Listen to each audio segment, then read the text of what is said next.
So hello guys, welcome to Concept Crackers. और आज हम लोग करने वाले हैं तीसरी कहानी को। जी हाँ, जो कि है मातृभूमि का मान, जिसे लिखा है हरिकृष्ण प्रेमी जी ने। तो चलिए आइए इसकी भी शुरुआत कर देते हैं। तो श्री हरिकृष्ण, जिनको प्रेमी बुलाया जाता था, इनका जन्म मध्य प्रदेश में हुआ था। गुना शहर में हुआ था, सन 1908 में हुआ था। ठीक है। इन्होंने अपने जो इनका लिखने का जीवन था, उसकी शुरुआत एक पत्रकार के रूप में कई। एक जर्नलिस्ट थे ये। प्रेमी जी एक लोकप्रिय और सफल नाटककार थे। आपके प्रसिद्ध नाटक है बंधन, छाया, ममता, पाताल विजय, रक्षाबंधन, शिवा साधना, प्रतिशोध, आहुति, विषपान आदि। प्रेमी जी के एकांकियों में बेड़ियां, बादलों के पार, वाणी मंदिर, नया समाज, मातृभूमि का मान, ये जिसे आप पढ़ रहे हैं, ये निष्ठुर न्याय आदि, ये बहुत फेमस है। इनके नाटक सामाजिक, ऐतिहासिक तथा पौराणिक है। तो ये किस प्रकार का इनका लिखने का ढंग है, वो सामाजिक चीजों पर लिखा करते थे कि जो हमारे समाज में प्रचलन चीजें हैं। ऐतिहासिक चीजों के बारे में लिखा करते थे, जो भारत के इतिहास में चीजें हुई हैं। और पौराणिक विषयों पर लिखा करते थे, जो कि हमारे पुराणों में चीजें आती हैं, उनके बारे में लिखा करते थे। अब मातृभूमि का मान, ये जो है, ये एक ऐतिहासिक एकांकी है। ठीक है। इन्होंने अपनी रचनाओं में मानवीय प्रेम, ठीक है, इन्होंने जो मानवीय प्रेम है, जो देशभक्ति है, राष्ट्रीयता है, वीरता, साहस, पराक्रम, इन सभी मानवीय मूल्यों को स्थान दिया। इस कहानी में भी वो हमें देशभक्ति के बारे में बताते हैं, राष्ट्रीयता के बारे में बताते हैं, वीरता के बारे में बताते हैं, जो वीर सिंह की थी। ठीक है। साहस के बारे में बताते हैं। तो ये सारी चीजें इसमें बताते हैं। सन 1974 में इनका जो है निधन हो जाता है। पात्र परिचय, अगर इस चैप्टर की बात करें तो यहाँ सबसे पहले हम देखने को मिलते हैं राव हेमू। अब यहाँ दो चीजें समझ लो। यहाँ हम जो है दो जगहों के बारे में जानेंगे। राजस्थान की दो जगहें हैं। ठीक है। राजस्थान में रहते हैं राजपूत, सभी जो है राजपूत जाति के हैं। ठीक है। जिनमें सबसे पहले आते हैं हमारा बूंदी। ठीक है। ये बूंदी, बूंदी में रहते हैं हाड़ा। कौन रहते हैं यहाँ के? हाड़ा लोग रहते हैं।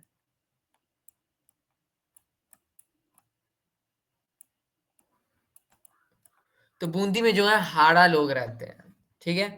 फिर हमारे पास आता है मेवाड़। मेवाड़ में सिसोदिया रहते हैं। ठीक है। मेवाड़ में कौन रहते हैं? सिसोदिया जाति रहती है।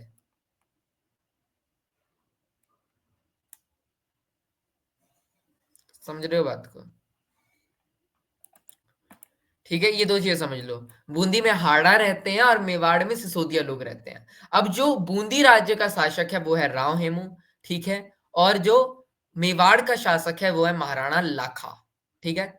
अभय सिंह जो है वही मेवाड़ में एक सेनापति है। और वीर सिंह जो है, वीर सिंह, ये मेवाड़ की सेना में भर्ती है, लेकिन है ये बूंदी से। ठीक है। जैसे आ, मतलब रहता ये बूंदी में है, ये बूंदी में इसका जन्म हुआ है, लेकिन काम जहां करता है वो मेवाड़ है।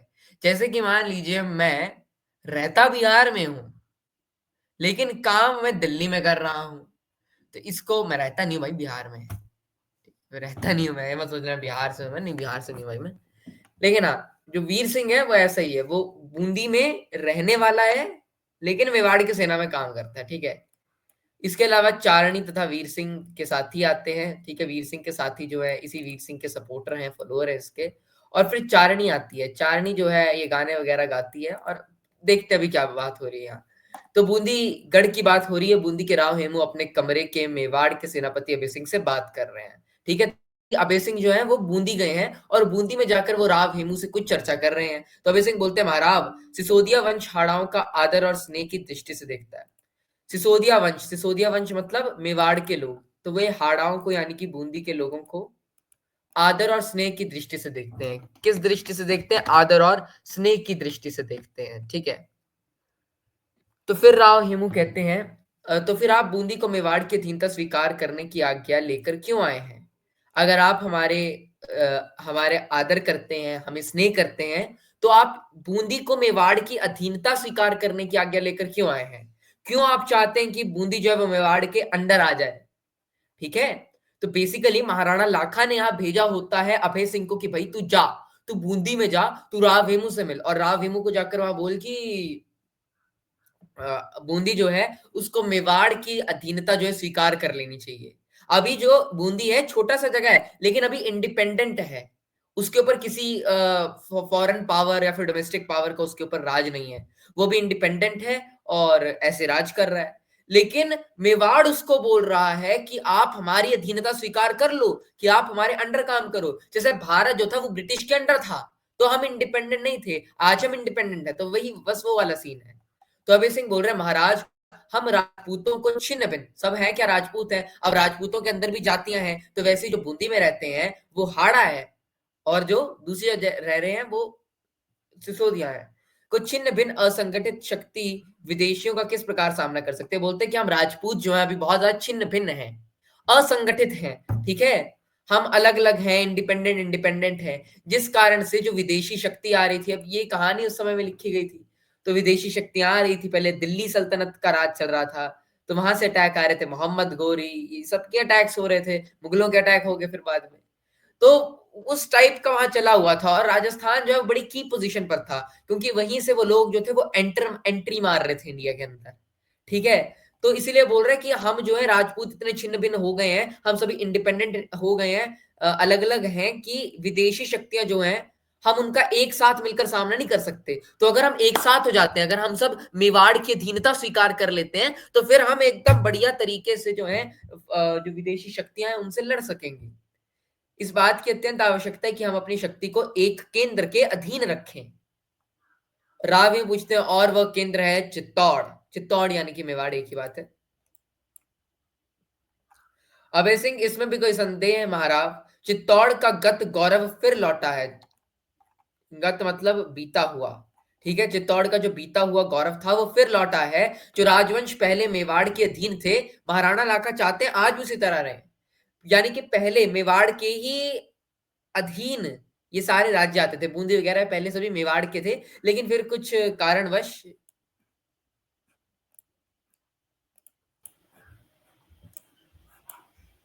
हाँ, तो बेसिकली देखो एक्चुअली हुआ ऐसा था कि लगभग 1241 में बूंदी जो था वो फाउंड हुआ था, ठीक है। अब उसके अगले 2 सालों तक जो हाड़ा थे बूंदी के, वो मेवाड़ के ही अंडर थे, ठीक है। और बाद में जब अकबर जो है वो आता है, तो फिर उसके आने के बाद ये जो है फ्री हो जाते हैं, ठीक है। इतनी सी बात हो रही होती है। तो अभय सिंह बोलता है, इसमें भी कोई संदेह है महाराज? चित्तौड़ कहाँ, ये तो हो गया ना। जो राजवंश पहले मेवाड़ के दिन थे वे चाहते हैं बूंदी राज्य भी सदा से मेवाड़ के आश्रित, वैसा बोल रहे हैं। राव बोलते हैं बूंदी राज्य सदा से मेवाड़ के आश्रित, या तुम क्या कहते हो, हम कब तुम्हारे ऊपर आश्रित थे?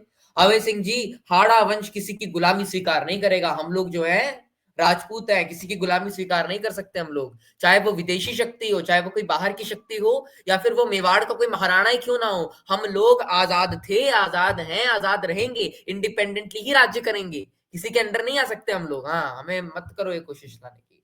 अभय सिंह बोलते हैं महाराज, आज राजपूतों को एक सूत्र में, एक सूत्र मतलब एक माला में गूंथे जाने की बड़ी आवश्यकता है। आज बहुत आवश्यकता है कि हम राजपूत जो है वो एक साथ आ जाएं, और जो वह व्यक्ति ये जो माला तैयार करने को ताकत रखता है, महाराणा लाखा है।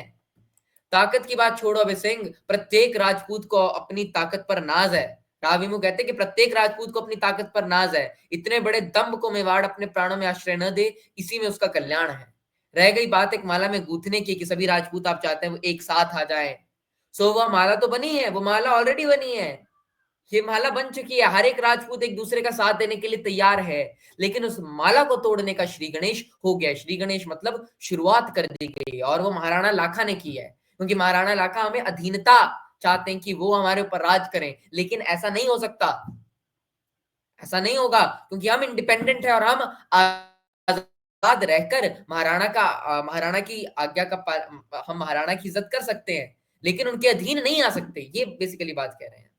अभय सिंह बोलते हैं, किंतु अनुशासन का अभाव हमारे देश के टुकड़े किए हुए है। राव विमु कहते हैं कि प्रेम का अनुशासन मानने को हाड़ा वंशा तैयार है। प्रेम की बात अगर आप करते हैं तो हम फिर से आ जाएंगे, शक्ति का नहीं, पावर का नहीं। मेवाड़ के महाराणा को यदि अपनी ही जाति भाइयों पर तलवार आजमाने की इच्छा हुई है, अगर वो यही चाहते हैं, तो उनसे तो उन्हें कोई नहीं रोक सकता। बूंदी स्वतंत्र राज्य और स्वतंत्र रहकर महाराणाओं का आदर करता रह सकता है, लेकिन वह अधीन होकर किसी की सेवा करना पसंद नहीं करता। अभय सिंह बोलते तो मैं जाऊं, राव हेमू बोलते आपकी इच्छा, जाना तो जाइए वरना मत जाइए। दोनों का दो तरफ प्रस्थान, और यहाँ तो कुछ बात बन नहीं सकी। राव हेमू जो है मना कर देते हैं कि हम जो है आपके अधीन नहीं आएंगे। दूसरे दृश्य में आते हैं, अब हम चित्तौड़ के राजमहल में आ चुके हैं। महाराणा लाखा बहुत चिंतित दिखाई दे रहे हैं और वह तो व्यथित अवस्था में टहल रहे हैं। महाराणा लाखा, मेवाड़ के गौरवपूर्ण इतिहास में मैंने कलंक का टीका लगाया। कहते हैं मेवाड़ का गौरवपूर्ण इतिहास, तुम अगर सर्च करोगे जरा गूगल वगैरह में जाओ और सर्च करो तो मेवाड़ तुम पता लगेगा, मेवाड़ की बहुत कहानियां, बहुत महाराणा मेवाड़ से हुए हैं। और एक बहुत गौरवपूर्ण इतिहास रहा है, वीरों का इतिहास रहा है, बलिदानों का इतिहास रहा है। एक और स्टोरी हमने एक्सप्लेन करी थी इसी चैनल पर, वो दीपदान की थी। तो उसमें पता लगता है कि कैसे यहाँ की जो दासियां हैं उनमें भी वो देशभक्ति की भावना भरी हुई है। तो यही बात कह रहे हैं कि ये बहुत गौरवपूर्ण इतिहास है मेवाड़ का। वो कहते हैं, इलाका कहते हैं कि मैंने इस पे कलंक का टीका लगाया है। मैंने इस मेवाड़ के गौरवपूर्ण इतिहास पर कलंक का टीका लगा दिया है। मैं इस पूरे के लिए एक कलंक हूं। इस बार मुट्ठी भर हाड़ाओं ने, वो हाड़ा कितने हैं, वो मुट्ठी भर हाड़ा है, छोड़े से तो वो हाड़ा है, ने हम लोगों को जिस प्रकार पराजित और विफल किया, उसमें मेवाड़ के आत्मगौरव को कितनी ठेस पहुंची है, मेरा हृदय जानता है। हुआ एक्चुअली ये था, एक नीमरा के मैदान में युद्ध हुआ था जिसमें रात्रि के समय में अचानक से राव हेमू तथा हाड़ा लोग आते हैं और इनके ऊपर आक्रमण कर देते हैं मेवाड़ वालों के ऊपर। अब इस वक्त मेवाड़ वाले बड़े अव्यवस्थित थे और ये सारे जो युद्ध करने गए, लेकिन क्योंकि अभी इनके पास कोई स्ट्रैटेजी नहीं थी, कोई प्लान नहीं था युद्ध के लिए, तो एकदम क्योंकि अकस्मात युद्ध हुआ था ना, तो ये लोग जो हैं उसमें हार जाते हैं। और अब महाराणा लाखा को लग रहा है कि अब तो जो है वो एकदम से हार गए हैं, वो एक कलंक है। क्योंकि देखो, ये कहा जाता है कि भैया हम कुछ भी हो जाए, हम मर जाएंगे लेकिन पराजय नहीं होनी चाहिए। ये वीरों के अंदर की बात होती है कि भैया मरना स्वीकार है लेकिन पराजय नहीं होनी चाहिए, हारेंगे नहीं। तो वो बोल रहे हैं कि हमारे यहाँ पूरी हमारी लीनिएज में, पूरे हमारे गौरवपूर्ण इतिहास में किसी भी महाराणा ने, किसी भी महाराणा, कोई भी महाराणा कभी हारा नहीं होगा, लेकिन मैं हार चुका हूं। मैंने बहुत बेइज्जती वाला काम करवा दिया है। मैंने मेवाड़ के आत्म गौरव को, जो उसका आत्म सम्मान है, उसको ठेस पहुंचाई है, ये मेरा हृदय जानता है। उसी वक्त अभय सिंह आते हैं बूंदी से और महाराणा का अभिवादन करते हैं। अभय सिंह बोलते हैं, महाराणा जी, दरबार के सभासद आपका दर्शन पाने को उत्सुक हैं, आप दरबार में चलिए। महाराणा कहते हैं, सेनापति अभय सिंह जी, आज मैं दरबार नहीं जाऊंगा। आप जानते हैं कि जब से हमें नीमरा के मैदान में बूंदी के राव हेमू से पराजित होकर भागना पड़ा, और वो भी क्या भागना पड़ा, हमें वहां से भागना पड़ा, पराजय हुई भी नहीं, हम लड़े भी नहीं वीरों की बातें, कि वीरों की बातें लड़ते और युद्ध भूमि में शहीद हो जाते तो हमें वीर गति प्राप्त होती। हम वहां से भागे हैं। मेरी आत्मा मुझे धिक्कार रही है कि मैं कैसा वीर हूं कि मुझे वहां से भागना पड़ा। बापा रावल और वीरवर हमीर का रक्त जिसकी धमनियों में बह रहा हो, वह प्राणों के भय से भाग जाए, ये कितने कलंक की बात है। वो कहता है बापा रावल और वीरवर हमीर, ये भी महाराणा ही थे। बापा Rawal was the founder of Mewar state, और वीरवर हमीर का रक्त जो इनकी लीनिएज से आ रहा है, इनका रक्त जिनकी धमनियों में, जिसकी नसों में बह रहा है, वो प्राणों के भय से भाग जाए। वो भागा भी क्यों, ताकि मैं मर ना जाऊं। ये कितने कलंक की बात है कि मैं इन वीरों का, जो अपनी जिंदगियां तक दे दी जिन्होंने मेवाड़ के लिए, मैं उनका वंशज होकर के जिंदा हूं, भागा हूं युद्ध से, ही कैसी बात है। अभय सिंह बोलता है, किंतु जरा सी बात के लिए आप इतना शोक क्यों करते हैं, कुछ नहीं हुआ। हाड़ाओं ने रात के समय अचानक हमारे शिविर पर आक्रमण किया, हमें बताया नहीं, बताया होता तो कोई मजाल है कि वो जीत पाते। आकस्मिक धावे से घबराकर हमारे सैनिक भाग खड़े हुए। आप तो तब भी प्राणों में खेलकर हेमू से लड़ना चाहते थे, किंतु हम ही लोग आपको वहां से खींच लाए। हम ही लोग थे जिन्होंने आपको वहां से खींचा। इसमें आपका क्या अपराध है, और इसमें मेवाड़ के गौरव को भी कौन सा कारण है। हमने आपको रोका कि आपको नहीं जाना चाहिए, आप नहीं भागे खुद। महाराणा कहते हैं, जिनकी खाल मोटी होती है उनके लिए किसी बात का कोई अपयश, कलंक या अपमान कारण होता। बोलते हैं जिनकी खाल मोटी होती है, सुना होगा तुमने बिगर वालों से, भैया इसकी तो खाल मोटी है, इसको कुछ फर्क नहीं पड़ता।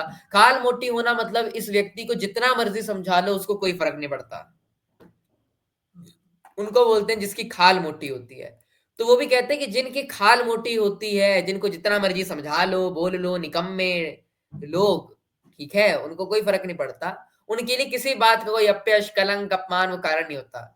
किंतु जो आन को प्राणों से बढ़कर समझते आए हैं, किंतु वो वीर, वो राजपूत जो कि आन को, जो कि सम्मान को अपने प्राणों से बढ़कर समझते हैं, ठीक है, वे पराजय का मुख देखकर भी जीवित रहे। कैसी उपहासजनक बात है। अपने आप को बोल रहे हैं कि भैया मैं सम्मान को बहुत ऊंचा मानता हूं, सम्मान मेरे प्राणों से भी ऊपर है, और यह तो मेरा अपमान हो गया। और अब पराजय का मुख देखकर भी मैं जीवित रह रहा हूँ, ये बहुत उपहासजनक बात है, बहुत मजे की बात है ये, बहुत हँसीदार बात है। सुनो अभय सिंह जी, मैं अपने मस्तक के इस कलंक के टीके को धो डालना चाहता हूँ। मुझसे नहीं सहा जा रहा ये कलंक जो लग गया है। अभय सिंह बोल रहे हैं, मेवाड़ के सैनिक आपकी आज्ञा पर अपने प्राणों की बलि देने को प्रस्तुत है। वो कहते हैं कि चलिए तो युद्ध करते हैं। मेवाड़ के जो सैनिक हैं वो आपकी आज्ञा, बस एक बार आज्ञा दें, वो अपने प्राणों की बलि देने को प्रस्तुत है, वो अपने प्राणों की बलि दे देंगे। महाराणा कहते हैं उनके पौरुष, पौरुष अर्थात पुरुष की शक्ति, जो उनकी शक्ति है उसकी परीक्षा का दिन आ पहुंचा है। अब उन्हें दिखाने पड़ेगी अपनी शक्ति। महारावल पापा का वंशज मैं लाखा प्रतिज्ञा करता हूं, जब तक बूंदी के दुर्ग में ससैन्य सेना सहित प्रवेश नहीं करूंगा, अन्न जल ग्रहण नहीं करूंगा। Very very important line. Abhay Singh चौक उठते, महाराणा छोटे से बूंदी दुर्ग पर विजय के लिए इतनी बड़ी प्रतिज्ञा करने की क्या आवश्यकता है। वो कहते हैं कि देखिए छोटा सा तो वह बूंदी राज्य है, उस राज्य पर विजय प्राप्त करने के लिए आप इतनी बड़ी प्रतिज्ञा क्यों कर रहे हैं कि मैं तब तक अन्न जल ग्रहण नहीं करूंगा। बूंदी को उसकी धृष्टता, जिन्होंने ये कार्य किया है, जिन्होंने ये दुस्साहस किया है हमारे ऊपर रात में वार करने का, उसका दंड उन्हें दिया जाएगा।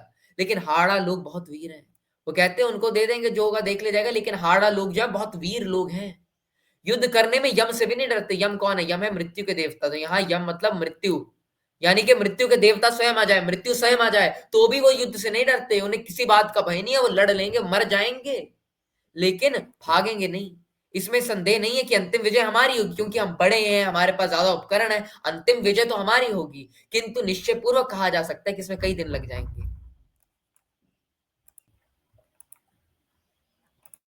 हम्म इसमें संदेह नहीं है, निश्चय पूर्वक इसमें पता नहीं कितने दिन लग जाएंगे, क्योंकि वो लोग वीर हैं। अब वीरों से लड़ने में तो टाइम लगेगा, समय लगेगा, ठीक है। और वो अपनी मृत्यु तक लड़ेंगे, अंत तक लड़ेंगे अपने देश को बचाने के लिए, अपनी मातृभूमि के लिए। और तब तक आपने प्रतिज्ञा कर ली कि मैं अन्न जल ग्रहण नहीं करूंगा, तो एक हफ्ते तक आप खाना नहीं खाएंगे तो आप मर जाएंगे। इसलिए ऐसी भीषण प्रतिज्ञा आप न करें, ऐसी भीषण प्रतिज्ञा आपको नहीं करनी चाहिए। महाराणा आप क्या कहते हैं सेनापति, कि कभी आपने सुना है कि सूर्यवंश में पैदा होने वाले पुरुष ने अपनी प्रतिज्ञा वापस ली हो। सिसोदिया सूर्यवंशी थे, तो इसलिए बोल रहे हैं कि कभी आपने सुना है कि कोई सूर्यवंश में पैदा होने वाला पुरुष, उसने अपनी प्रतिज्ञा वापस लिया हो, प्राण जाए पर वचन ना जाए। ये लिया गया है गोस्वामी तुलसीदास जी की रामचरितमानस से। दशरथ वहां कहते हैं कि भैया प्राण जाए पर वचन ना जाए, प्राण चले जाए कोई भय नहीं, प्राण चले जाए लेकिन वचन नहीं जाना चाहिए। जो वचन दिया है वो तो निभाना ही पड़ेगा। तो यहाँ भी वो कह रहे हैं कि अब चाहे मेरे प्राण चले जाए मेरी इस प्रतिज्ञा के कारण, लेकिन मेरा वचन नहीं जाएगा। जब तक मैं वहां से सैन्य प्रवेश नहीं कर लेता हूं तब तक मैं अन्न जल ग्रहण नहीं करूंगा। यह हमारे जीवन का मूल मंत्र है। कहते हैं यह हम वीरों के जीवन का, ये सूर्यवंशियों के जीवन का मूल मंत्र है। जो तीर तरकश से निकलकर कमान पर चढ़कर छूट गया, यानी कि जो तीर एक बार आपने छोड़ दिया है, ठीक है, उसे बीच में नहीं लौटाया जा सकता, वो फिर वो वापस नहीं आ सकता। वो छूट गया है तो वो जाकर किसी को मार के ही लौटेगा।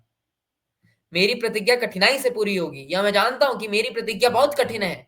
और इस बात की हाल के युद्ध में पुष्टि हो भी चुकी है कि हाड़ा जारती वीरता में हमारे लोगों से किस प्रकार हीन नहीं है, बहुत वीर लोग हैं। फिर भी महाराणा लाखा की प्रतिज्ञा वास्तव में प्रतिज्ञा है, वह पूर्ण होनी ही चाहिए।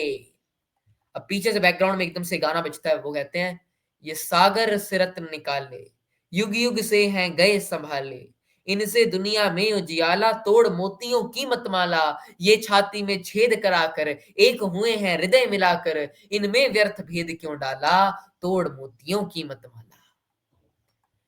महाराणा बोलते हैं तुम कुछ गा रही थी चारणी, तुम संपूर्ण राजस्थान को एकता की श्रृंखला में बांधकर देश की स्वाधीनता के लिए कुछ करने का आदेश दे रही थी कि सभी राजपूत एक साथ आए, सभी जातियां एक साथ आए और एक साथ आगे बढ़े। किंतु मैं तो श्रृंखला को तोड़ने जा रहा हूं, दो जातियों में जानी दुश्मनी पैदा करने जा रहा हूं। अब भाई युद्ध करने वाले हैं ना, वो तो वहां सैन्य प्रवेश करने की युक्ति बना बैठे हैं, तो वहां तो जो है जानी दुश्मनी पैदा होने वाली है हाड़ा और सिसोदियों के बीच में। चाणी कहती है आप क्या कह रहे हैं महाराणा, आपके विवेक पर सबको विश्वास है, विवेक पर आपके सबको विश्वास है, आप ऐसा कुछ नहीं करेंगे, आप जो भी करेंगे हित के लिए करेंगे, राजस्थान के लिए। मैं आपसे निवेदन करने आई हूं कि यद्यपि समय के फेर से आप हाड़ा शक्ति और साधनों में मेवाड़ से उन्नत राज्य से छोटे हैं, मैं मानती हूँ कि हाड़ा शक्ति जो है हमसे सभी मामलों में छोटे हैं, फिर भी वे बहुत वीर हैं। मेवाड़ को उसकी विपत्ति के दिनों में सहायता देते रहे, जब जब मेवाड़ को जरूरत पड़ी है तब तब उन्होंने हमारी सहायता की है। यदि उनसे कोई धृष्टता बन पड़ी, अगर उनसे हम दुश्मनी ले लेते हैं, तो महाराणा उसे भूल जाएँ और राजपूतों और राजपूत शक्ति में स्नेह संबंध बना रहे। हम तो फिर राजपूत शक्तियाँ जो है कभी एक साथ नहीं आ पाएँगी, जहाँ दुश्मनी पैदा हो जाएँगी। कैसे पैदा होगी? क्योंकि देखो, जब बूंदी मेवाड़ के अगेंस्ट आ रहा है, जब बूंदी जो है वो मेवाड़ के अगेंस्ट आ रहा है, तो जो कुछ शक्तियाँ होंगी, 1-2 और जो राज्य होंगे वो मेवाड़ के साथ आकर लड़ेंगे। कुछ जो होंगे वो बूंदी के साथ आकर लड़ेंगे, जिससे संपूर्ण राजस्थान जो है वो युद्ध की स्थिति में चला जाएगा। और अब इस स्थिति की वजह से कोई फ़ॉरेन अगर अटैक करता है, कोई अगर फ़ॉरेनर यहाँ अटैक आता है, मुस्लिम जो शक्तियाँ वो यहाँ आकर अटैक करती हैं, तो उनके लिए बहुत आसान रह जाएगा क्योंकि ये तो पहले असंगठित हैं। तो मान लीजिए कोई मुस्लिम पावर आती है और वो बूंदी वालों को बोलती है कि हम तुम्हारा सपोर्ट करेंगे और तुम हमें आने दो, तो ये उनको अपने साथ मिला लेंगे उन मुसलमान शक्तियों को और फिर होगा क्या? ये सभी महाराणा के अगेंस्ट जो है कंस्पिरेसी करेंगे और महाराणा को जो है एकदम युद्ध में हरा देंगे। अब उसके बाद मुसलमान जो शक्तियाँ हैं वो बाद में हाड़ाओं को भी गेम से हटा देंगे और पूरे इंडिया के ऊपर ही खुद कब्जा कर लेंगे, जिस प्रकार संपूर्ण जो भारत है वो इनके अंडर आ जाएगा। ये होने वाला है। समझ रहे हैं बात को? तो ऐसी चीजें हो सकती हैं। महाराणा चारनी तुम बहुत देर आई। अब महाराणा को रियलाइज हो रहा है कि मैंने तो कुछ गलत बात कर दी, इससे तो बहुत संकट हो सकता है। अभय सिंह बोल रहे चारणी महाराणा ने प्रतिज्ञा की है कि जब तक वे बूंदी के गढ़ को जीत न ले अन्न जल ग्रहण न करेंगे। चारणी दुर्भाग्य महाराणा, मैं ऐसा नहीं होने दूंगी। देश का कोई शुभचिंतक इस विद्वेष को, इस ईर्ष्या की आग को फैलने देना पसंद नहीं कर सकता। अभय सिंह बोलता है किंतु महाराणा की प्रतिज्ञा तो पूरी होनी चाहिए। भाई महाराणा है वो, कैसे बात कर रही हो? प्राण जाए पर वचन न जाए। चारणी बोलती है उसका एक ही उपाय है, वो यह है कि यहीं पर बूंदी का एक नकली दुर्ग बनाया जाए, कि मेवाड़ में ही एक बूंदी का चित्तौड़ में बूंदी का एक नकली दुर्ग बनाया जाए, महाराणा उसका विध्वंस करके अपनी प्रतिज्ञा पूरी कर लें, इससे उनकी प्रतिज्ञा भी पूरी हो जाएगी। महाराणा, क्या आपको मेरा प्रस्ताव स्वीकार है? अब एक नकली दुर्ग जब बनाया जाएगा उसको विध्वंस करेंगे, तो इससे ना ही दूसरी जाति से धृष्टता बनेगी और महाराणा की जो प्रतिज्ञा वो पूरी भी हो जाएगी। महाराणा, अच्छा अभी तो मैं नकली दुर्ग बनाकर उसका विध्वंस करके अपने व्रत का पालन करूंगा, किंतु हाड़ाओं को उनकी उद्दंडता का दंड दिए बिना मेरे को संतोष नहीं मिलेगा। सेनापति, नकली दुर्ग बनाने का प्रबंध करो। सबका प्रस्थान, पट परिवर्तन। तीसरा दृश्य, चित्तौड़ के निकट एक जंगली प्रदेश, नकली दुर्ग का मुख्य दरवाजा, महाराणा इलाका, सेनापति अभय सिंह का प्रवेश। अभय सिंह, आपने दुर्ग का निरीक्षण, यानी कि सब कुछ सही ढंग से है कि नहीं, वो कर लिया? ठीक तो बन गया ना? क्यों ना बनता, निसंदेह ये ठीक बूंदी दुर्ग की हूबहू नकल है। अब इस पर चढ़ाई करने का खेल खेला जाए, इस पर अटैक करने का खेल खेला जाए। इस मिट्टी के दुर्ग को मिट्टी में मिलाने से मेरी आत्मा को संतोष नहीं मिलेगा, क्योंकि असली नहीं है ना। लेकिन अपमान की वेदना में जो मैंने विवेकहीन यानी कि बिना सोचे समझे जो मैंने प्रतिज्ञा कर डाली थी, उससे तो मुझे अब छुटकारा मिल ही जाएगा। तो जीवन में जो है हमें कभी भी विवेकहीन प्रतिज्ञा नहीं करनी चाहिए, बिना सेंस की, बिन बात की जो हम प्रतिज्ञाएं कर लेते हैं कि ये होगा। हमें जो है सोच समझकर हर एक कार्य करना चाहिए, वरना बाद में जो है हम जो है बहुत पछताएंगे। ठीक है। उसके बाद फिर ठंडे दिमाग से सोचना होगा कि बूंदी को मेवाड़ की, तो जल्दबाजी में जो है हमें फैसले नहीं लेने चाहिए। ठीक है, जल्दबाजी का काम शैतान का काम होता है, एकदम ठंडे दिमाग से सोचना चाहिए। जल्दबाजी में हम बहुत ज्यादा गलत डिसीजन ले लेते हैं। ठीक है, तो हमें सही डिसीजन लेने चाहिए। उसके बाद फिर ठंडे दिमाग से सोचना होगा कि बूंदी को मेवाड़ की अधीनता स्वीकार करने के लिए किस तरह बाध्य किया जाए। अभी भी वो यही सोच रहे कि मैं बूंदी को हमारी अधीनता तो स्वीकार करनी होगी, तो किस तरह उनको मैं बाध्य करूं, फोर्स करूं कि वो हमारी जो अधीनता है उसको स्वीकार करें। अभय सिंह बोलते हैं निश्चय ही महाराज, शीघ्र ही बूंदी के पठारों पर सिसोदियों का सेनाद होगा। अच्छा, अब हम लोग आज के रण की, जो आज का हमें युद्ध है, जो आज का हमें इसको विध्वंस करना है बूंदी के नकली दुर्ग का, उसकी तैयारी करें। किंतु यह रण होगा किससे? कोई होना चाहिए ना, खेल में भी तो थोड़ी बहुत वास्तविकता आनी चाहिए, वरना फायदा क्या, गए मिला दिया है, इसमें क्या फायदा। इस दुर्ग में कोई तो हमारा पथ प्रतिरोध करने वाला होना चाहिए, जो हमारा विरोध करे। अभय सिंह बोलता है हाँ, खेल में भी तो कुछ वास्तविकता आनी चाहिए। मैंने सोचा है कि दुर्ग के भीतर अपने कुछ सैनिक रख दिए जाएं, जो बंदूकों पर हम लोग से छूछे वार करें। कौन होंगे? जो बूंदी के ही लोग हैं, जो बूंदी के ही लोग हैं, हम उन्हीं को यहाँ रख देंगे, लेकिन हमारी सेना में है। जो मेवाड़ की सेना में है लेकिन बूंदी के लोग हैं, जो जिनका जन्म बूंदी में हुआ, उनको यहाँ रख देंगे। वही बंदूकों से हम पर छूछे वार करेंगे, छूछे यानी कि नकली वार करेंगे। कुछ ऐसा, कुछ घंटे ऐसा ही खेल होगा, कुछ 3-4 घंटे ऐसा खेल होता रहेगा, फिर इस दुर्ग को मिट्टी में मिला दिया जाएगा। क्या होगा? और कुछ नहीं होगा। दोनों का प्रस्थान, दूसरी ओर से वीर सिंह तथा कुछ साथियों का प्रवेश। अब वीर सिंह और जो इसके साथी हैं, ये सभी लोग, इनका जन्म बूंदी में हुआ है, लेकिन ये मेवाड़ की सेना में है और यही लोग जो हैं अब इनके अगेंस्ट जो हैं इस युद्ध में आने वाले हैं। वीर सिंह बोलता है, मेरे बहादुर साथियों, तुम देख रहे हो कि हमारे सामने कौन सी इमारत बनाई गई है? पहला साथी बोलता है, हाँ सरदार, यह हमारी जन्मभूमि बूंदी का दुर्ग है। वीर सिंह, और तुम जानते हो कि महाराणा इस गढ़ को जीतकर अपनी प्रतिज्ञा पूरी करना चाहते हैं, किंतु क्या हम लोग अपनी मातृभूमि का अपमान होने देंगे? या हमारे वंश के मान का मंदिर है, क्या इसे मिट्टी में मिलने देंगे? दूसरा साथी बोलता है, लेकिन भाई ये तो नकली बूंदी है, इसमें क्या इतना हाइपर हो रहा है? तो ये तो नकली बूंदी है, इसमें क्या? वीर सिंह बोलता है, धिक्कार है तुम्हें, नकली बूंदी भी प्राणों से अधिक प्रिय है। जो ये नकली बूंदी है, ये भी हमें प्राणों से अधिक प्रिय है। ये बूंदी तो बूंदी है ना, चाहे वो नकली दुर्ग हो या ना हो। अब भारत का तिरंगा कोई पाकिस्तान में उसका अपमान करे, दुख तो हमें उतना ही होगा ना, दुख तो उतना ही होगा, गुस्सा तो उतना ही आएगा ना कि हमारी मातृभूमि के साथ तुमने ऐसा कैसे किया। तो वैसी फीलिंग इस वक्त वीर सिंह की है कि नकली बूंदी सही, लेकिन तुम इसे बूंदी मानकर ही तो ध्वस्त कर रहे हो ना। इसका अपमान भी हम कैसे सह लें? जिस जगह एक भी हाड़ा है, वहां बूंदी का अपमान आसानी से नहीं किया जाएगा। आज महाराणा आश्चर्य के साथ देखेंगे कि यह खेल, जिसको केवल समझ रहे भैया खेल है, यहाँ आना है बस खेलना है, चले जाना है, कि यह खेल केवल खेल नहीं रहेगा। तो यहाँ की चप्पा चप्पा भूमि सिसोदिया और हाड़ाओं के खून से लाल हो जाएगी। यहाँ हम असली युद्ध करेंगे। तीसरा साथी बोलता है, लेकिन सरदार, हम लोग तो महाराणा के नौकर हैं, क्या महाराणा के विरुद्ध तलवार उठाना हमारे लिए उचित होगा? हम महाराणा के ही तो नमक पर हम लोग पले बड़े हैं, हमारा शरीर महाराणा के नमक से बना है। ठीक है, मतलब जितने महाराणा ने हमारे ऊपर उपकार किए, उसे तो हम लोग आज यहाँ तक आए हैं। उन्हीं ने खाना दिया, उन्हीं ने रहना दिया, वही पैसे देते हैं। हम उनकी इच्छा से व्याघात नहीं पहुंचानी चाहिए, हमें उनकी इच्छा में रुकावट नहीं पहुंचानी चाहिए। तीसरे साथी की जो लाइन है, ये हमें स्वामी भक्ति की शिक्षा दे रहे हैं कि स्वामी भक्ति बहुत ऊंची चीज है। जो हमारा स्वामी चाहता है, हमें उसी तरीके से काम करना चाहिए, उसमें कोई विरुद्ध बाधा नहीं डालनी चाहिए। अवीर सिंह कहते हैं, और जिस जन्मभूमि की धूल में खेलकर हम बड़े हुए हैं, जिस जन्मभूमि की धूल में खेलकर हम बड़े हुए हैं, धूल में खेलकर बड़े हुए हैं, क्या मतलब इसका? धूल में खेलकर बड़े हुए हैं कि वहीं उस धूल में हम पहले तो, पहला मतलब कि उस धूल में हम चलते थे, उसी धूल में हम पले बड़े हैं, उसी धूल में हम खेले हैं। ठीक है, दूसरा मतलब इसका आता है कि उसी धूल में, वहां की जो मिट्टी थी उसमें जो खाना बना, वही अन्न खाकर हम बड़े हुए हैं। उसका अपमान भी कैसे सहन किया जा सकता है? देशभक्ति स्वामी भक्ति से ज्यादा बड़ी है, ये बात वीर सिंह हमें बता रहा है। जब कभी मेवाड़ की स्वतंत्रता पर आक्रमण हुआ है, जब किसी ने मेवाड़ के अगेंस्ट आंख उठाई है, हमारी तलवार ने उनका उनके नमक का बदला लिया है, हमने उनके उपकारों के बदले काम किया है। ठीक है, हम लड़े हैं वीरों की भांति, हमने प्राण दे दिए थे, हैं? लेकिन जब मेवाड़ और बूंदी के मान का प्रश्न आएगा, हम मेवाड़ की सारे महाराणाओं के चरणों में रखकर चुपचाप रखकर विदा लेंगे और बूंदी की ओर से प्राणों की बलि देंगे। आज ऐसा ही अवसर आ पड़ा है, क्योंकि हम बूंदी के हैं, हम सच्चे देशभक्त हैं, देश हमें सबसे प्रिय है। पहला साथ बोलते हैं, निश्चय ही जहां पर बूंदी है वहां पर हाड़ा है, और जहां पर हाड़ा है वहां पर बूंदी है। कोई नकली बूंदी का भी अपमान नहीं कर सकता। जन्मभूमि हमें प्राणों से भी अधिक प्रिय है। ये मातृभूमि की भावना, मातृभूमि के सम्मान की, देशभक्ति की भावना उसे जगा देते हैं। मेरे वीरों, तुम अग्नि कुल के अंगारे हो, तुम अग्नि के कुल के अंगारे हो, लड़ेंगे हम, मचाएंगे, हैं? अपने वंश की आभा को क्षीण न होने, जो हमारे वंश की आभा है, जो उसकी वीरता है, हम उसे कम न होने देंगे। लड़ेंगे चाहे हार जाएं, वो बात नहीं है, लेकिन वीरों की भांति लड़ेंगे जरूर।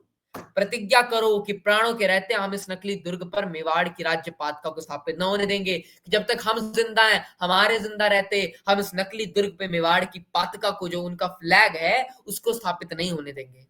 सब लोग कहते हैं, हम प्रतिज्ञा करते हैं कि प्राणों के रहते इस दुर्ग पर मेवाड़ का ध्वज न फहराने देंगे। वीर सिंह, मुझे आप लोगों पर अभिमान है, गर्व है कि बूंदी ने ऐसे लोगों को जन्म दिया है जो अपनी मातृभूमि के लिए अपने जान तक दांव पर लगा सकते हैं, अपने स्वामी से लड़ सकते हैं। और बूंदी आप जैसे पुत्रों को पाकर फूली नहीं समाती, उसे बहुत गर्व है। वो खुशी नहीं, फूली नहीं समाती, मतलब मुहावरा यही इसका मतलब होता है, खुशी नहीं समा पा रही कि आप जैसे लोग उसमें पैदा हुए हैं। जिस बूंदी में ऐसे मान के धनी पैदा होते हैं, जिन्हें अपनी मातृभूमि का सम्मान सबसे ऊंचा होता है, उस पर संसार आशीर्वाद के साथ फूल बरसा रहे हैं। आजकल भारत में एक बहुत बड़ी दिक्कत आ गई है। हम लोग जो है अपनी मातृभूमि का मान नहीं करते, अपने कल्चर का, संस्कृति का मान नहीं करते। हम वेस्टर्नाइजेशन बहुत ज्यादा हो गए हैं। कूल मतलब वेस्टर्नाइजेशन। अभी एक रील चल रही थी, हालांकि उस रील की अपनी गलतियां हो सकती हैं कि उन्होंने सिलेक्टेड ऑडियंस ली, लेकिन तब भी बहुत ज्यादा भारतीय युवा को ये पता ही नहीं है महाकुंभ होता क्या है, कहां से बढ़ेगी संस्कृति आगे। और महाकुंभ कोई रिलीजियस चीज नहीं है भाई, फिलोसफिकल डिस्कशन ही हो रहे हैं वहां भी। अलग अलग संप्रदायों के लोग वहां जा रहे हैं, वहां जाकर फिलोसफिकल डिस्कशन हो रही है, डिबेट्स हो रही है। गंगा में डुबकी लगाना तो भाई वो तुम्हारे मन की शांति के लिए है। करना है तो करो, कोई फायदा तो होगा नहीं। है उसका तो बुद्ध ने बड़ा मजाक उड़ाया, कबीर ने बड़ा मजाक उड़ाया, वो सब तो फालतू काम है। लेकिन जो मेन काम हम तो यही है ना, ताकि हम ज्ञान को आदान प्रदान करें। अब ये पता ही नहीं है लोगों को, अपनी संस्कृति के बारे में पता नहीं है। संस्कृति के बारे में क्या पता है, लोक धर्म के बारे में जरूर पता है। लोक धर्म क्या, जो माता पिता ने सिखा दिया, ये करो ये करो। फिर उस बच्चे को लगने लगता है कि अच्छा ये सारी चीजें तो बड़ी लॉजिकल हैं, और वेस्टर्न में देखो कितना कुछ अच्छा है, कितना कुछ अच्छा है। मजे की बात ये रह जाती कि ये बनना चाहते हैं वेस्टर्न, लेकिन रहते इंडिया के क्लाइमेट में है, तो ना ये वेस्टर्न ही बन पाते, ना ये भारतीय बन जाते हैं, ये अलग ही प्रजाति निकल पड़ती है। तुम्हें अपने वीरों के बारे में ही नहीं पता है। तुम ना भगत सिंह के बलिदान को समझते हो, ना ना कृष्णमूर्ति के ज्ञान को, तुम कुछ नहीं समझ पाते। तुम सुभाष की वीरता को क्या जानोगे? हैं पढ़ा तुमने कुछ नहीं है, गांधी को गालियां देने आ जाते हैं जब मर्जी, गांधी ऐसे थे, गांधी ऐसे थे। तुमने गांधी को जाना कहाँ है? तुमने माई एक्सपेरिमेंट से ट्रुथ पढ़ी है? नहीं पढ़ी है, फिर ऐसी बातें करोगे।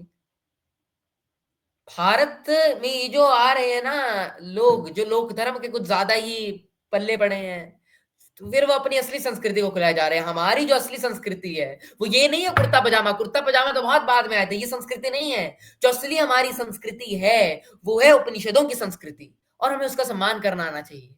लेकिन हम अपनी ही संस्कृति को रोज आए देखते हैं, उसका अपमान कर रहे हैं, अरे ये सब तो अंधविश्वास ही है, ऐसे वैसे। भाई उपनिषद कहाँ अंधविश्वास है? जो लोक धर्म है वो अंधविश्वास हो सकता है, उसमें अंधविश्वास हो सकते हैं, लेकिन जो उपनिषद है, जो कृष्ण की वाणी है, वो अंधविश्वास नहीं है।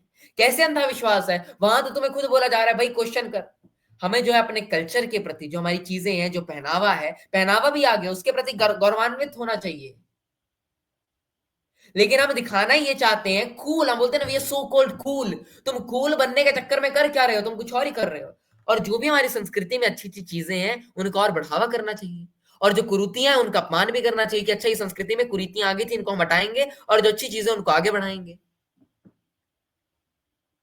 मैं गया था अभी कल ही शादी में, वहां मैं हाथ से खाना खा रहा हूँ, मैं हाथ से खाना खाता हूँ, चावल खा रहा था। सभी जो रिश्तेदार वगैरह थे, सभी लोग, और मेरे पीछे जो लोग बैठे थे, वो भी सभी हाथ से वो भी सभी चम्मच से खाए जा रहे हैं। अब मैं जानता हूँ कि घर में तो ये सारे हाथों से ही खाते हैं, यहाँ पता नहीं आकर चम्मचों से खा रहे हैं, बड़े फॉर्मल होकर खा रहे हैं। क्या बात हो गई? मजा किसी को भी नहीं आ रहा खाने में, क्योंकि मजा सभी को हाथ से खाने में ही आता है। लेकिन दिखा ऐसा रहे हैं, क्यों? क्योंकि हम बड़े कूल हैं, हाथ से खाएंगे तो असभ्य लगेंगे। स्वामी विवेकानंद से सीखो, गए अमेरिका, वहां भी हाथ से खाया, लोगों ने पूछा क्यों कर रहे हो, तगड़ा जवाब देकर उनका मुंह चुप करवाया विवेकानंद जी ने। हमें अपनी संस्कृति पर गर्व नहीं है, उसी का अपमान किए में बैठे होते हैं, और जो बुरी चीजें हैं संस्कृति की उनको और आगे बढ़ाए चल रहे हैं। तो बेसिकली यही मैं बात बोल रहा हूँ कि अपनी जो संस्कृति है, अपनी जो चीजें हैं, जो हमारा देश है, उसकी चीजों को और आगे बढ़ाना चाहिए, उसके बारे में सही मायनों में जानना चाहिए, उपनिषदों के ज्ञान को लेना चाहिए, उस ज्ञान का सम्मान करना चाहिए। आगे बढ़ते हैं। चौथा दृश्य, बूंदी के नकली दुर्ग में बंद द्वार, महाराणा लाखा और अभय सिंह का प्रवेश। महाराणा बोलते हैं सूर्य डूबने को आया। ये कैसी लज्जा की बात है कि हमारी सेना बूंदी के नकली दुर्ग पर भी अपना झंडा स्थापित करने में, हम बोल रहे हैं कि भैया हम तो इतने वीक निकले हमारे लोग कि ये बूंदी के नकली दुर्ग में भी अपना झंडा स्थापित करने में सफल नहीं हो पा रहे हैं। दोपहर सूर्य डूबने को आ गया, शाम हो गई, सुबह से लगे हैं। वीर सिंह और उसके मुट्ठी भर साथी अभी तक वीरता पूर्वक लड़ रहे हैं, अंत होने को आया। उन्हें पता है कि वो हार जाएंगे, उन्हें पता है कि अब उनमें साहस नहीं बचा, लेकिन फिर भी वीरों की बात ही लड़ रहे हैं। अभय सिंह, हाँ महाराणा, हम तो समझते थे कि घड़ी दो घड़ी में खेल खत्म हो जाएगा, लेकिन हमें छूछे वारों का मुकाबला करने के बजाय हाड़ाओं के अचूक निशानों का, अचूक मतलब जो बिना चूके निशाने हैं, मतलब एकदम पक्के निशाने हैं, उनका सामना करना पड़ रहा है। तो ये हमें बताते कि कितने स्किल्ड लोग थे ये वाले। यद्यपि ये लोग गिनती में थोड़े हैं, कि बहुत थोड़े लोग हैं, मुट्ठी भर लोग हैं, किंतु इन्होंने दीवारों की आड़ में उपयुक्त स्थान बनाकर एक सही जगह पकड़ हम पर गोली और तीर बरसाने प्रारंभ कर दिए। हमारी सेना इस आकस्मिक प्रहारों से भौचक्की हो गई। अब दुर्ग के भीतर के हाड़ाओं की युद्ध सामग्री समाप्त हो गई है, उनका जो सामान है वो खत्म हो गया है। आपकी प्रतिज्ञा पूरी होने में कुछ ही क्षण का विलंब है। यह भी अच्छा हुआ कि हमारे इस खेल में कुछ वास्तविकता आ गई। यदि हम बिना कुछ पराक्रम दिखाए दुर्ग पर अपना झंडा फहराने का अवसर मिल जाता तो मुझे जरा भी संतोष न होता। और सच पूछो तो मुझे वीर सिंह की वीरता देखकर बड़ी प्रसन्नता हुई। कैसे वीर लोग हैं!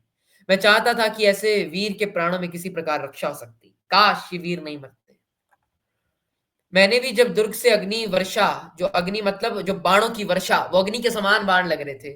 जब उनकी मैंने वर्षा, जब वो आ रहे थे एक के बाद एक के बाद एक, तो ऐसा लग रहा था कि जैसे उनकी वर्षा हो रही है, ठीक है? एक के बाद के बाद एक के बाद एक के बाद एक। तो मुझे कुछ आश्चर्य हुआ था और कुछ क्षणों के लिए सफेद झंडा फहराकर, सफेद झंडा होता है विराम का झंडा, कि भाई अभी रुक जाओ, मैंने युद्ध रोक दिया था। उसके पश्चात मैं स्वयं दुर्ग में गया और वीर सिंह की, उसकी साहस की प्रशंसा की कि बहुत साहसी हो तुम, ये बहुत अच्छी बात है। साथ ही उससे अनुरोध किया कि तुम इस व्यर्थ प्रयास में अपने प्राण मत खो, तुम महाराणा के नौकर हो, तुम्हें उनके विरुद्ध हथियार नहीं उठाना चाहिए। किंतु उसने उत्तर दिया कि महाराणा ने हाड़ाओं को चुनौती दी है, हम उस चुनौती का उत्तर देने को मजबूर हैं। महाराणा यदि हमारे प्राण लेना चाहते हैं तो खुशी से ले लें, लेकिन हम इतने कायर और निष्प्राण, निष्प्राण मतलब बिना प्राण के नहीं है, कि अपनी आंखों से बूंदी का अपमान होते देखें। मर सकते हैं लेकिन अब बूंदी का, अपनी जन्मभूमि का, अपनी मातृभूमि का अपमान नहीं देख सकते हैं। मेवाड़ में जब तक एक भी हाड़ा है, मेवाड़ में जब तक एक भी हाड़ा जीवित है, नकली बूंदी पर भी बूंदी की पात का फहराएगी, बूंदी की पात का फहराएगी, यहाँ नकली बूंदी क्यों ना सही। महाराणा निश्चय ही इन वीरों की जन्मभूमि के प्रति आदर भाव सराहनीय है, शाबाश नीय है, ठीक है, शाबाश मिलनी चाहिए इसके लिए। यह मैं जानता हूं कि इन लोगों के प्राणों की रक्षा करने का कोई उपाय नहीं है। इतने बहुमूल्य, बहुत ज्यादा महत्वपूर्ण प्राण लेकर भी, क्योंकि ये वीर लोग हैं, इनके प्राण लेकर भी मुझे प्रतिज्ञा पूरी करने पड़ रही है। वह देखो, दुर्ग दुर्ग की उस दरार में खड़ा हुआ वीर सिंह कितनी फुर्ती से बाण वर्षा कर रहा है। अकेला ही हमारे सैकड़ों सैनिकों की टोली को आगे बढ़ने से रोके हुए हैं। धन्य है ऐसे वीर, धन्य है वह मां जिसने ऐसे वीरों को जन्म दिया है। धन्य है वहां भूमि जहां पर ऐसे सिंह पैदा होते हैं। सिंह होता है ना, एक सिंह जो होता है वो अकेला ही काफी होता है बाकी सबके लिए। तो वैसे यहाँ जो है वीर सिंह है, वो अकेला ही काफी है इतने ज्यादा मेवाड़ के सैनिकों के लिए, वो अकेला लड़ लेगा। अरे देखो अभय सिंह, गोले के वार से, कैनन, कैनन देखिए ना आपने, ऐसे करके होती है कुछ आगे से इस तरीके से, ठीक है? तो इसके जो गोले से एक वार से वीर सिंह के प्राण परेखू उड़ गए। बूंदी के मतवाले सिपाही सदा के लिए सो गए। अब हम विजयश्री, यानी कि अब हम जो है विजय प्राप्त कर सके हैं। जाओ दुर्ग पर मेवाड़ की पातका फहराओ और वीर सिंह के शब्द को आदर के साथ, आदर के साथ मतलब वो सम्मान कर रहे हैं किसका, वीरता का, वीरों का सम्मान कर रहे हैं, तभी उनको बोल रहे हैं क्या ले आओ। अभय सिंह का प्रस्थान। महाराणा, आज इस विजय ने मेरी सबसे बड़ी पराजय हुई है। सबको लग रहा होगा बाहर से कि अरे महाराणा जीत गए, बहुत अच्छी बात है, इस विजय हुई है, लेकिन आज मेरी सबसे बड़ी पराजय हुई है। पराजय इसलिए हुए क्योंकि मेरे व्यर्थ के दंभ ने, मेरे व्यर्थ के अभिमान ने आज ऐसे निर्दोष वीर प्राणों की बलि दी है, जो अगर मेरी सेना में रहते तो मुझे और फायदा हो सकता है।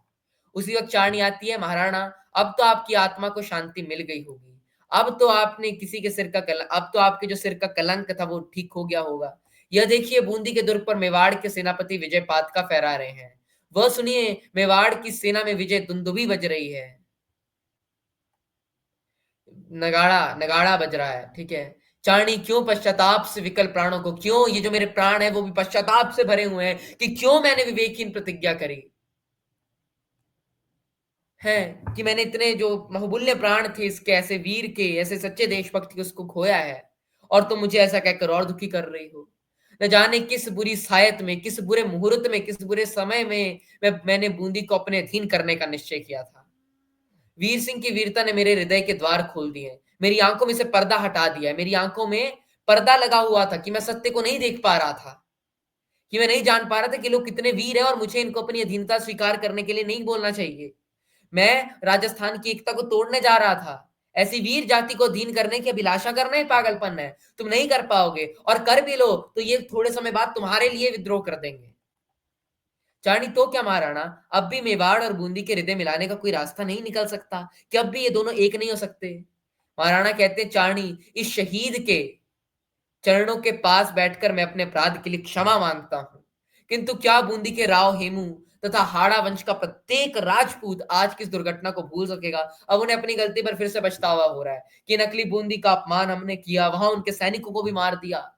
क्या राव हेमू इसको माफ करेंगे हमें, या फिर हाड़ा वंश का जो प्रत्येक राजपूत है क्या वो हमें माफ करेगा? उसी वक्त एकदम से राव हेमू एंट्री मारते, राव हेमू बोलते, क्यों नहीं महाराणा, हम युग युग से एक हैं, हम सालों सालों से एक हैं और एक रहेंगे। आपको ये जानने की आवश्यकता थी कि ना कोई राजा है ना कोई महाराजा, सब देश जाति और वंश की मान रक्षा के लिए प्राण देने वाले सैनिक हैं। हमारी तलवार अपने स्वजनों पर नहीं उठनी चाहिए, अपनों पर नहीं उठनी चाहिए। एक राजपूत दूसरे राजपूत पर उसको तलवार नहीं उठानी चाहिए। बूंदी के हाड़ा सुख और दुख में चित्तौड़ के साथियों के साथ देते रहे और रहेंगे। हम सब राजपूत अग्नि के पुत्र हैं। हम सब हृदय में एक ज्वाला चल रही है, देशभक्ति की ज्वाला। हम कैसे एक दूसरे से पृथक हो सकते हैं, कैसे अलग हो सकते हैं? बस ये बाउंड्री से तो अलग है जो हमें अलग कर बैठी है, वरना हम सब तो एक हैं। वीर सिंह के बलिदान ने हमें जन्मभूमि का मान करना सिखाया है। महाराणा निश्चय महाराज हम संपूर्ण राजपूत जाति की ओर से इस अमर आत्मा के आगे मस्तक झुकाए हैं कि इस एक के बलिदान ने दो जातियों में जानी दुश्मनी पैदा होने से रोक ली। So that was it for today. अगली कहानी के साथ जो है हम लोग जो है वो जल्द लौटेंगे। फिलहाल के लिए आज के लिए बस इतना ही। मिलते हैं आपसे अगले सेशन में, ठीक है? Till then take care, bye bye, ठीक है? और हाँ, मातृभूमि का मान, जरा टाइटल के ऊपर बात कर लेते हैं। तो मातृभूमि का मान, ये जो कहानी है ना, ये मातृभूमि का मान, मान यानी कि सम्मान, उसके प्रति हमें बताती है कि हमें मातृभूमि का सम्मान करना चाहिए। समझ रहे हैं आप बात को? ठीक है? मातृभूमि जो है हमारी सर्वोच्च पर है। मातृभूमि से हमारे लिए कुछ ऊपर नहीं है। मातृभूमि ही हमारे लिए जो है वो सबसे ऊपर है। ठीक है? मातृभूमि के लिए हम अपने प्राणों तक को दे सकते हैं, ऐसी भावना आनी चाहिए और ये प्रत्येक भारतीय के अंदर आ जानी चाहिए। ये कहानी हमें क्यों लगी है? इसीलिए लगी है ताकि हमारे अंदर देशभक्ति के प्रति जो भावना है हमारी वो और बढ़े। हम देश के लिए अपने प्राण तक जीने को न्यौछावर करने के लिए भी तैयार हो जाएं। इसीलिए कहानी लगी। तो हमें भी ऐसे अपने अंदर जो है वो आग जलाने पड़ेगी। इस आग को और जलाने के लिए भगत सिंह के बारे में जानिए, आजाद के बारे में जानिए। वीर सावरकर की एक बुक है, उसको पढ़िए। उसने लाखों को मोटिवेट किया है देशभक्ति के लिए। ठीक है? दी ग्रेट इंडिपेंडेंस ऑफ 1857, कुछ ऐसा नाम है उसका। ठीक है? अब यार इस प्रोपेगेंडा मत हो जाना, वीर सावरकर तो ऐसे थे। उनकी जो उस किताब है ना, उस किताब ने लाखों को फ्रीडम मूवमेंट में जाने के लिए मोटिवेट किया, including Bhagat Singh and many others. ये बात आप समझ लीजिए। ठीक है? और जो लोग किसी पार्ट, चलो छोड़ो। तो यही ये कहानी हमें सिखाती है। बड़ी ही महत्वपूर्ण कहानी थी और बड़ी एकदम है ना फ़ील वाली कहानी थी। अभी तक हम सास-बहू वाली कहानी देख कर आ रहे थे। तो इस कहानी में कुछ बात थी, फ़ील थी। मुझे अच्छा लगा इस कहानी को पढ़कर। ठीक है, till then take care, bye bye.